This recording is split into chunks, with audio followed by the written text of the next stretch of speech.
Today we're going to be talking about one of the reasons why I believe this to be a spiritual war over the soul, and this war has been going on for a really long time. Hopefully it's about to come to the end if people start looking to intelligent solutions.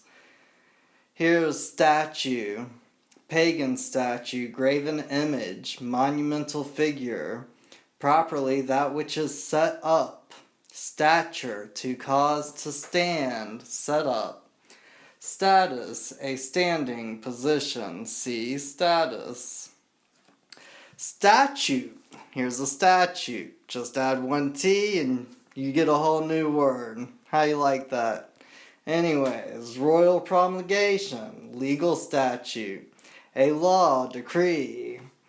Stature, there's that word again. Enactment, establish. Status, there's that word again. Condition, position, see. Status again. Look at statutory, an adjective pertaining to statues, not statutes, statues. Like what gets erected and idolized and worshipped. Statue, statu, to set, that which is set or fixed. Statute, from statur, to set. As for the common law owes its binding force to the principles of justice.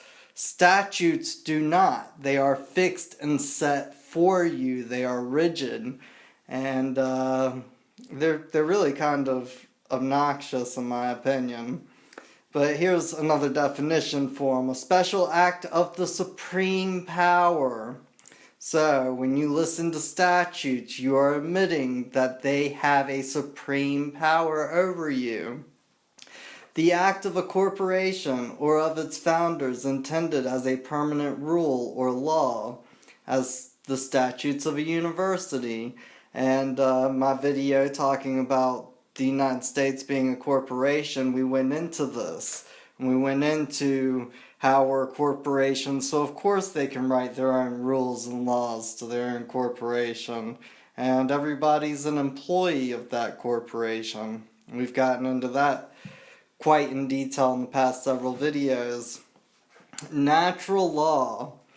I just want to reread this to some people. Independently of enacted law or of the systems peculiar to any one people. Now we've gone over how you can be one people. Might be discovered by the rational intelligence of man. Now remember, with the spiritual stuff, it was rational and spiritual and immortal substance and man that makes up the soul. The rational, the spiritual, and the immortal substance in man. And that would be the part of man which enables him to think and reason, would be the rational substance inside of man.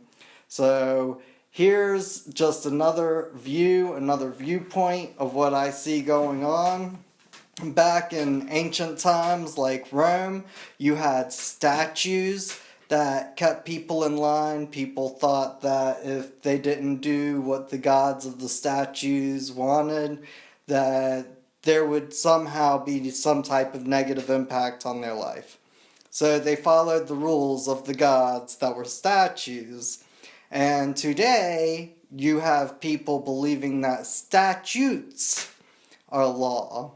Our divine law to some people, and they call those people statists. That's at least a new term that's been popping up lately, but statists, people who believe highly in the state.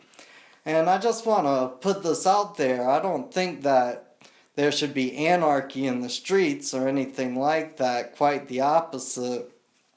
But when I'm driving down the street, or when I'm traveling from point A to point B, or moving my persons, whatever you want to call it, I turn on a blinker, not because it's a law and I might get pulled over if I don't turn on my blinker. I turn on my blinkers so that I can let other drivers know what I intend to do. And kind of same with speeding. If I'm in a speed zone where everybody else is going 10 miles per hour over the speed limit, I'm going to go 10 miles per hour over the speed limit. Whereas if everybody's going 5 miles per hour under the speed limit, I might not like it so much, but I will probably go a little under the speed limit rather than trying to weave in and out of traffic going above the speed limit. And I don't do these because there are statutes saying that I have to. I do these things because they just morally make sense. They're rational, they're intelligent. Any intelligent, rational thinking human being would do these types of activities. So, in short, statutes have taken the place of old Roman gods and statues, or Greek gods, or Egyptians gods, if you want to go back that far. Egyptians had their own statues. So, and now we have the state.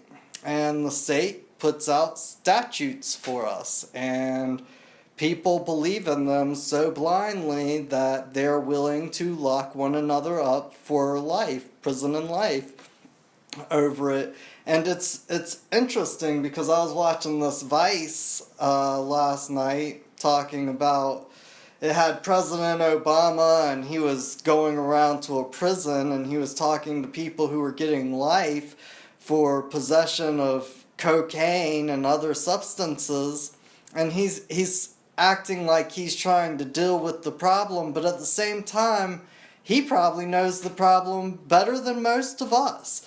And they didn't mention once about privatized prisons. I mean, I thought that was pretty absurd.